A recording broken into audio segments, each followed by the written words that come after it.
khusus hari ini kita belajarnya sama Bu Is. Kalau biasanya sama Bu Risti, hari ini kita belajar bersama Bu Is. Belajar tentang apa? Belajar tentang KKA, coding dan kecerdasan artifisial. Ada yang pernah dengar apa itu KKA? Kalau belum pernah, nanti kita belajar sama-sama. Di dalam KKA itu ada yang namanya berpikir komputasional.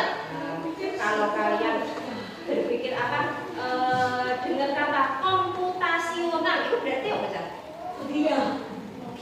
Terus ada lagi komputasional. Komputer. Terus apa lagi?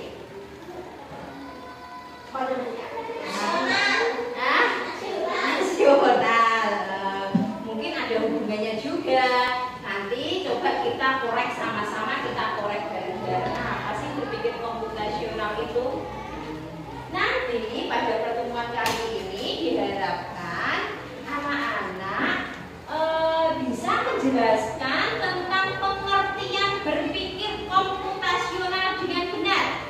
Yang kedua, anak-anak juga bisa menyebutkan contoh kegiatan sehari-hari yang membutuhkan pemikiran berpikir komputasional. Selain itu, yang ketiga, yang terakhir, menyusun langkah-langkah sederhana secara logis dan terstruktur untuk menyelesaikan permasalahan. Sebelum Bu Is lanjutkan, Bu Is mau tanya, tadi pagi ada yang sarapan? Betul. Mungkin ada yang sarapan? Ada yang sarapan? Siapa? Oke, habis sarapan sama apa? Iwak pindang, zakar. Tahu goreng.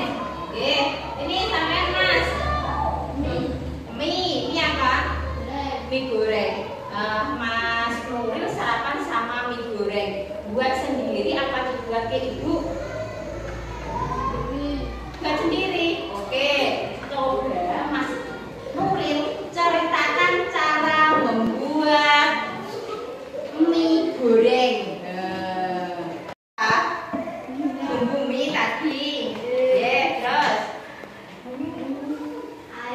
air. Wajan, alatnya alat wajan. Oke, terus garpu. Piring. Sendok. Kecap. Telur, saus. Telur. Mie. Sudah? Sudah? Sudah? Kira-kira masaknya pakai apa?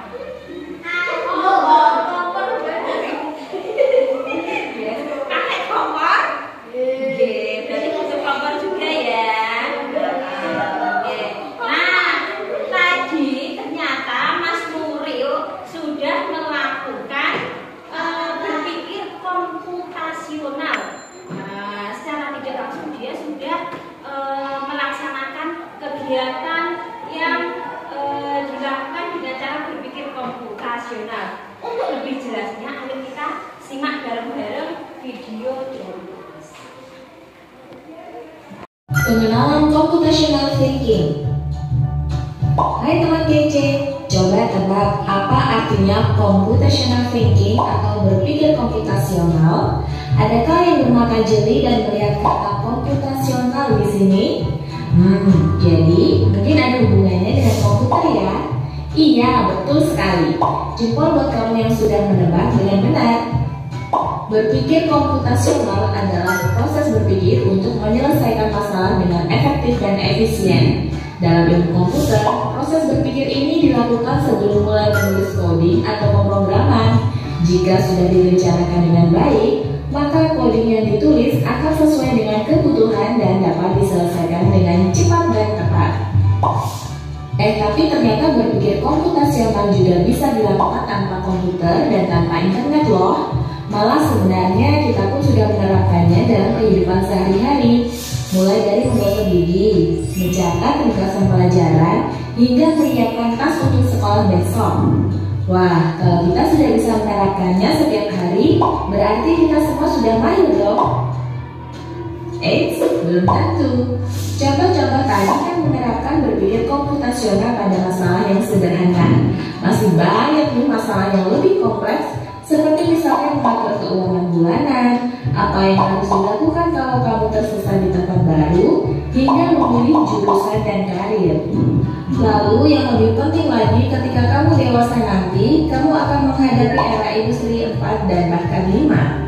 Di sini kamu perlu kecepatan untuk memanfaatkan dunia digital, mulai dari mencari dan memilah informasi yang kamu perlukan, hingga menggunakan informasi itu untuk membuat keputusan penting dalam hidupmu. Menghadapi masalah kompleks kehidupan di masa sekarang dan masa depan ini mirip seperti merencanakan coding yang sudah dibahas sebelumnya. Kuncinya adalah memahami masalah dengan tuntas dan mencari cara menyelesaikan yang efektif dan efisien. Nah, kalau begitu, bagaimana agar kita bisa berpikir komputasional? Sekarang kita bahas ya, 4 landasan dari berpikir komputasional. Yang pertama, dekomposisi. Dekomposisi artinya membagi masalah kompleks ke bagian yang lebih kecil agar mudah diselesaikan. Misalnya, kamu ditunjuk jadi ketua panitia lomba 17-an. Maka, untuk memudahkan pelaksanaan, kamu bisa menunjuk panitia bagian acara, konsumsi, publikasi, keamanan, dan lainnya. Yang kedua, pengenalan pola. Artinya mencari kesamaan dan pola di antara bagian-bagian masalah kompleks yang sudah dipecah. Misalnya, kamu hendak melipat dan menyimpan jemuran di rumah, maka kamu perlu bisa mengenali jemuran milik ayah, ibu, kamu, adik, dan milik bersama seperti spray, handuk, dan lainnya. Ini karena jemuran-jemuran itu perlu disimpan di tempat yang berbeda. Yang ketiga, abstraksi. Artinya fokus pada informasi yang penting saja, mengabaikan detail yang tidak diperlukan. Misalnya kamu hendak menceritakan pengalamanmu berwisata keluar kota. Tentunya kamu mengalami banyak hal dari mulai berangkat di bus, berfoto bersama, makan di restoran, menginap di hotel, hingga perjalanan pulang. Tapi nggak mungkin kan kamu ceritakan semua kejadian dengan detail pada teman-temanmu. Pasti mereka bosan kalau kelamaan. Jadi kamu harus menyaring beberapa kejadian yang menarik saja untuk diceritakan pada teman. Yang terakhir, algoritma. Artinya membuat langkah-langkah penyelesaian atau membuat aturan yang diikuti untuk menyelesaikan masalah. Misalnya kamu diberi daftar belanja di supermarket oleh ibu. Ada minyak goreng, telur, roti, sayur, dan kopi. Lalu kamu harus buru-buru karena ibu sudah mau memasak dengan minyak goreng itu. Nah, kalau seperti ini, satu cara yang efisien misalnya mulai dengan mengambil barang yang paling dekat dari pintu masuk hingga terakhir yang paling dekat dengan kasir. Nah, itu dia 4 landasan berpikir komputasional yang perlu diterapkan untuk memecahkan masalah yang kompleks. Lalu berikutnya, apakah ada cara untuk mengasah kemampuan berpikir komputasional? Tentu ada. Selain bisa coba kamu terapkan ke masalah sehari-harimu, kamu bisa juga latihan soal untuk mengasahnya. Misalnya, gurumu akan memberikan soal-soal computational thinking di mata pelajaran matematika, bahasa Indonesia, dan IPAS dalam kurikulum mereka. Selain itu, kamu bisa ikut tantangan bebas Indonesia juga. Yuk coba simak satu contoh soal computational thinking. Dalam bis studi wisata, ada 3 kelompok anak yang akan diantarkan ke 3 tujuan berbeda. Bis berhenti pertama di restoran, lalu hotel, dan terakhir di museum. Hanya ada satu tempat penyimpanan koper. Ada 4 pilar utama berpikir komputasional. Yang pertama, dekomposisi. Yang kedua, pengenalan pola. Yang ketiga, abstraksi. Dan yang terakhir, algoritma. Maksud dari dekomposisi itu, dekomposisi berarti membagi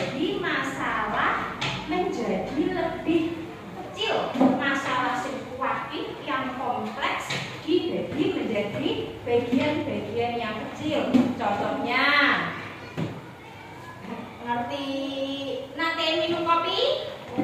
Nate. Pernah membuat kopi? Pernah. Kira-kira kalau sampean mau membuat kopi, apa saja bahan yang digunakan untuk membuat kopi? Kopi, air, gula,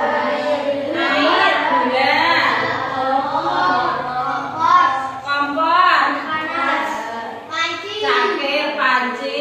Baik. Nah, itu dekomposisi. Jadi permasalahannya cara membuat kopi didekomposisikan. Awate, ono panci, ada kompor, bahannya ada air, kopi. Nah, itu namanya dekomposisi, pilah-pilah. Yang kedua ada pengenalan pola. Pengenalan pola itu mencari kesamaan atau polanya berulang-ulang. Ketika kalian hari ini membuat kopi, besoknya membuat kopi lagi, caranya sama atau tidak? Sama nggih. Terus minggu depannya ketika kalian mau membuat kopi lagi, apakah caranya sama? Sama. Nah, itu namanya pengenalan pola. Yang ketiga, abstraksi atau fokus pada hal-hal yang penting. Contohnya, ketika kalian membuat kopi, kalian fokusnya hanya tentang langkah-langkah membuat kopi, bukan sampai mikir ke merek kopi sing apik. Nggak harus kalian memikirkan seperti itu, tapi cukup kalian kertas langkah-langkah membuat kopi. Jadi kalian tidak perlu cara membuat kemasan kopi, tidak perlu. Cara menanam kopi juga tidak perlu. Oke, fokusnya tadi tentang apa? Langkah. Dan yang terakhir adalah algoritma. Algoritma itu menyusun langkah-langkah menjadi sistematis, menjadi urut, menjadi runtut. Nah, cara membuat kopi. Yang pertama, siapkan panci, kompor, dan lain-lain. Yang kedua, langkah-langkahnya. Cara menyeduhnya seperti apa? Bahan-bahannya seperti apa? Terus yang terakhir, cara menyajikannya. Cara menyajikannya apakah di cangkir, di gelas, atau di mangkok? Nah, nanti kalian bisa berpikir sendiri. Kira-kira di mana? Di mangkok, cangkir, gelas, cangkir. Oke, kita lanjutkan.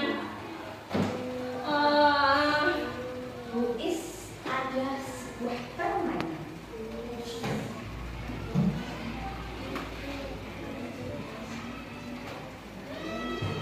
Oke.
dan bahannya sudah kalian siapkan semua?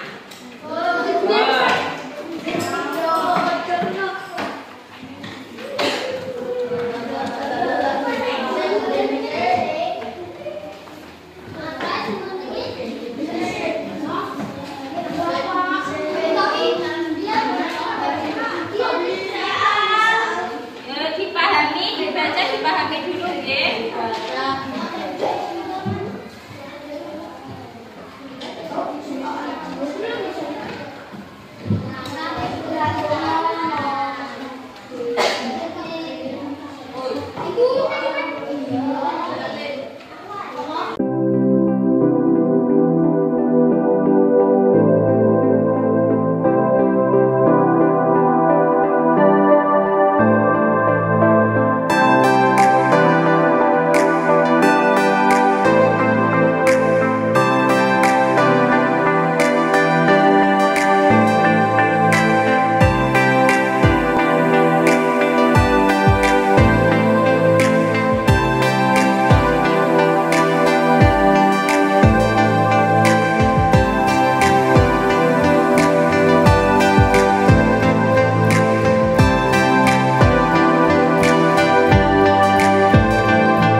tidak usah nyontek temennya.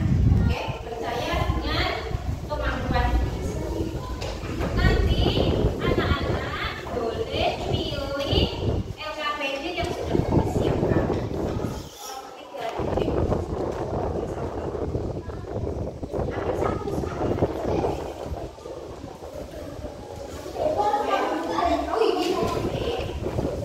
Langsung dikerjakan ya, jangan lupa nama dan nomor absen.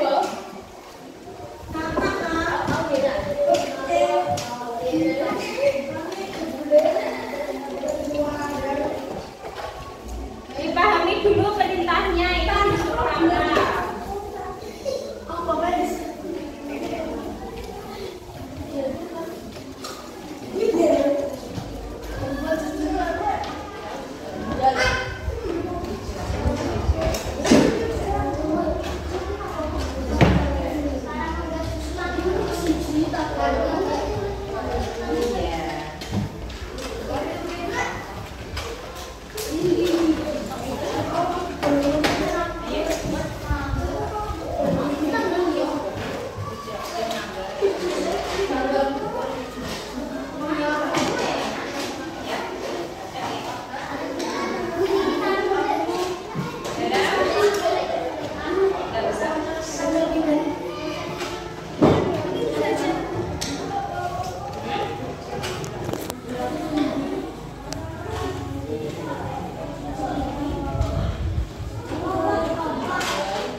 Pembelajaran hari ini tadi kita sudah belajar tentang apa saja? Komposisi. Ya, tadi belajar tentang berpikir komputasional, yang pertama di komposisi, terus pengenalan pola, abstraksi, algoritma.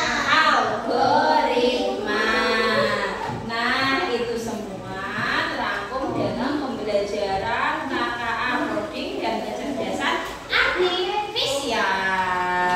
Kira-kira pembelajaran hari ini sesulit yang kalian bayangkan, tambahan? Are you happy? Happy. Ini tanya lagi, kenapa sih kita harus belajar tentang berpikir komputasional? Ternyata ada manfaatnya untuk kita sehari-hari. Yang pertama, bisa melatih kemampuan berpikir logis, berpikir logika dan terstruktur. Yang kedua, membuatmu menjadi pemecah masalah yang lebih baik. Yang ketiga, ternyata nak belajar tentang berpikir komputasional ini ada manfaatnya untuk kehidupan kalian, terutama untuk kehidupan sehari-hari. Manfaat yang pertama, bisa melatih kemampuan logika kalian. Terus yang kedua, membantu kalian merencanakan sesuatu lebih efektif dan efisien. Misal, kalau kalian mau berangkat sekolah, menjadwal dulu sama yang tidak menjadwal, kira-kira enakan yang mana? Yang jadwal ya. Nah, kalau jadwal mesti nanti kamu akhirnya keteteran. Yang ketiga, membuatmu menjadi pemecah masalah yang lebih baik. Jadi ketika ada permasalahan, kalian bisa mengatasinya sendiri.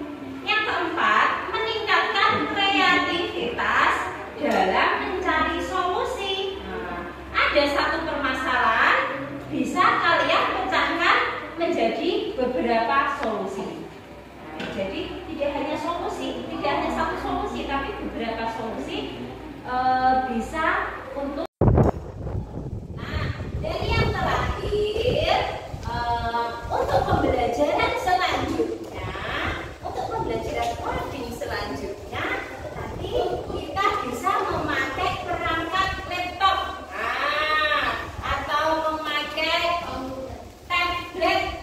Nah, ya, setelah kita kan punya tablet ya, belum dimanfaatkan, Nah, next, kalau tabletnya mungkin cukup, kita belajar lagi coding bersama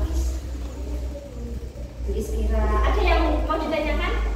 Alhamdulillah. Sudah jelas semua, Kalau sudah jelas semua, Tulis akhiri